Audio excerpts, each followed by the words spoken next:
कांग्रेस सरकार के काम को एक बार फिर पीएम मोदी अपना बताने की कोशिश कर रहे हैं। जिस योजना की ईंट राहुल गांधी ने रखी थी, उसका फीता पीएम मोदी काट रहे हैं। काम कांग्रेस सरकार का था और क्रेडिट अब मोदी सरकार ले रही है। सबसे बड़ी बात तो यह है कि करीब 11 साल से सरकार केंद्र में बीजेपी की है, लेकिन देरी के लिए जिम्मेदार किसको ठहरा रही है? कांग्रेस को ठहरा रही है। क्रेडिट बीजेपी को और कोई कमी रह गई तो जिम्मेदारी कांग्रेस के सिर थोपी जा रही है। तो आज हम बात करेंगे जम्मू कश्मीर के गांदरबल में जेड मोड टनल का उद्घाटन की। देश की सुरक्षा के लिए यह बेहद महत्वपूर्ण मानी जा रही है, यानी ये टनल पहले ही बन जानी चाहिए थी, लेकिन काम देरी से शुरू हुआ तो देरी से ये बनकर तैयार भी हुई। ऐसे में सवाल ये है कि इस देरी के लिए आखिर जिम्मेदार कौन है? अगर 2014 में केंद्र में सत्ता नहीं बदलती तो शायद इसका उद्घाटन 5 साल पहले ही हो जाता, लेकिन केंद्र में क्योंकि मोदी सरकार बनी और मोदी सरकार बनने के बाद पहले इसे ठंडे बस्ते में ही डाल दिया गया, लेकिन आज इस टनल के उद्घाटन का क्रेडिट लेने की कोशिश हो रही है। तो इसी क्रेडिट वॉर को लेकर आज हम अपनी स्पेशल रिपोर्ट में करेंगे बात। नमस्कार, मैं हूं अंशिता। प्रधानमंत्री मोदी ने जम्मू कश्मीर के गांदरबल में जेड मोड टनल का उद्घाटन किया। इस टनल का शिलान्यास आपको बता दें कि 2012 में राहुल गांधी ने किया था। राहुल गांधी उस समय कांग्रेस के राष्ट्रीय महासचिव हुआ करते और सड़क परिवहन मंत्री कांग्रेस के नेता सीपी जोशी थे और उन्हीं की इस मंत्रालय की जिम्मेदारी थी। उस समय भी जम्मू कश्मीर के सीएम उमर अब्दुल्ला हुआ करते थे। सेना को तेजी से पाकिस्तान बॉर्डर और लद्दाख में चीन बॉर्डर तक पहुंचने के लिए इस टनल की जरूरत वाजपेयी सरकार के समय पर महसूस हुई थी, जब कारगिल में जंग हुई थी, लेकिन इस पर काम गंभीरता से विचार शुरू हुआ 2005 से। उस समय भी सरकार कांग्रेस की ही थी, यानी बीजेपी की सरकार में तो इस टनल के जरूरत को ही ठंडे बस्ते में डाल दिया गया था। हालांकि बाद में टनल के सर्वे का काम मनमोहन सिंह की सरकार के समय शुरू हुआ, योजना तैयार हुई और उसके बाद 2012 में राहुल गांधी ने इस टनल का शिलान्यास किया।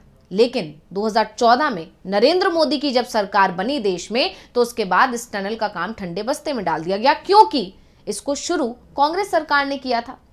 तो क्योंकि कांग्रेस सरकार के जो भी काम थे उन्हें उस समय रोक दिया गया, जैसे ही 2014 में मोदी सरकार आई। ऐसे में ये सवाल अब जरूर पूछे जा रहे हैं कि राष्ट्र की सुरक्षा के लिए जो टनल बेहद जरूरी थी, उसका काम क्यों रोका गया?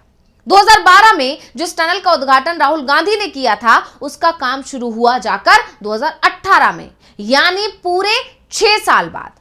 अगर काम समय पर शुरू हो जाता तो यह टनल 2020 में कोरोना की दस्तक से पहले ही पूरी हो चुकी होती और इसका उद्घाटन भी तभी हो गया होता। इस टनल से लद्दाख तक का सफर 3 घंटे कम हो जाता है और सबसे बड़ी बात तो यह है कि इस टनल की मदद से सर्दियों में भी वाहनों की आवाजाही बनी रहती, लोगों को परेशानियों का सामना नहीं करना पड़ता। यानी अगर यह टनल समय पर बन जाती तो लद्दाख में जो चीनी सैनिक हैं, उनकी घुसपैठ को जवाब देने के लिए भारतीय सैनिक तेजी से LAC तक पहुंच सकते थे, लेकिन ऐसा सब नहीं हो सका। किस लिए? सिर्फ मोदी सरकार की क्रेडिट वॉर के चलते। 2018 में इस टनल का काम शुरू हुआ तो 2023 तक इसे पूरा करने का टारगेट रखा गया, लेकिन यह काम 2023 तक भी नहीं हो पाया।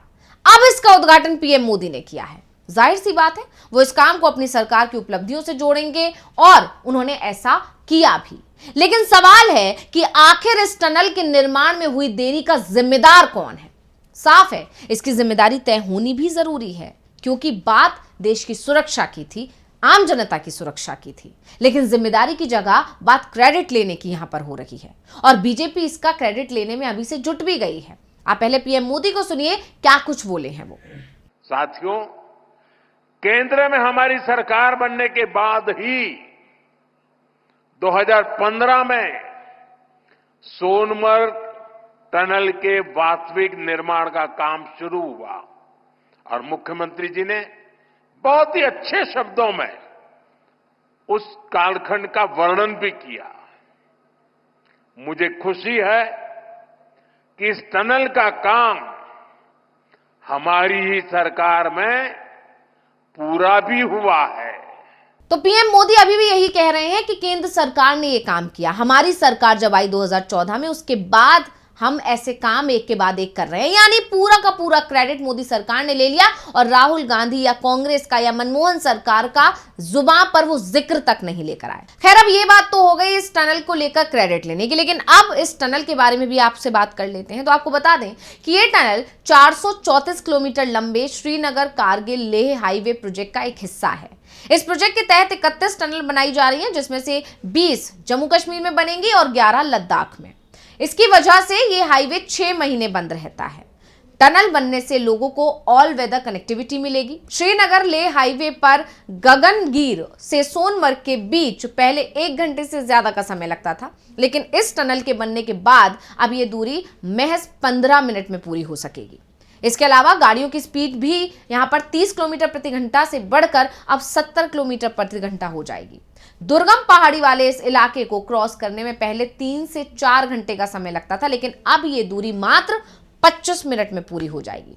टूरिज्म के अलावा देश की सुरक्षा के लिए भी ये प्रोजेक्ट बेहद अहम है।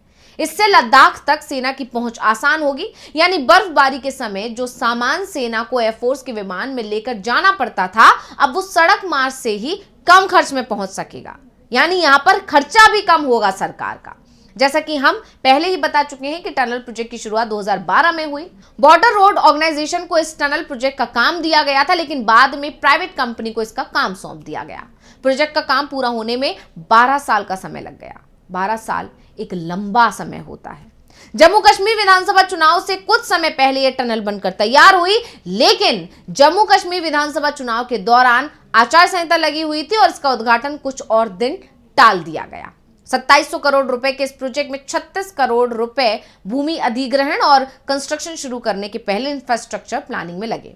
ये टनल समुद्र तल से करीब 2600 मीटर यानी 5652 फीट की ऊंचाई पर बनी है।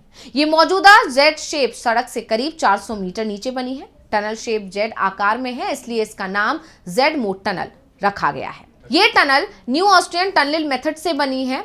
इस प्रोसेस में टनल खोदने के साथ साथ ही उसका मलबा भी निकाला जाता है। जैसे जैसे मलबा निकालकर अंदर की ओर रास्ता बनता है, वैसे वैसे ही टनल वॉल भी तैयार की जाती है। इससे पहाड़ों के दरकने का खतरा कम हो जाता है। एनईटीएम तकनीक में टनल का काम शुरू होने से पहले पहाड़, उसके आसपास की जलवायु, मिट्टी की जांच की जाती है।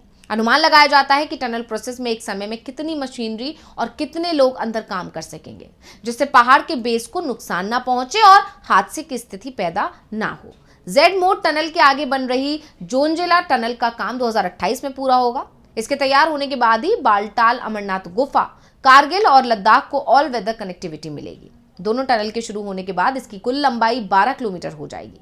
इसमें 2.15 किलोमीटर की सर्विस और लिंक रोड भी जुड़ जाएगी। इसके बाद ये एशिया का सबसे लंबी टनल बन जाएगी। फिलहाल हिमाचल प्रदेश में बनी अटल टनल एशिया की सबसे लंबी टनल है और इसकी लंबाई 9.2 किलोमीटर है। ये मनाली को लाहौल स्पीति से जोड़ती है।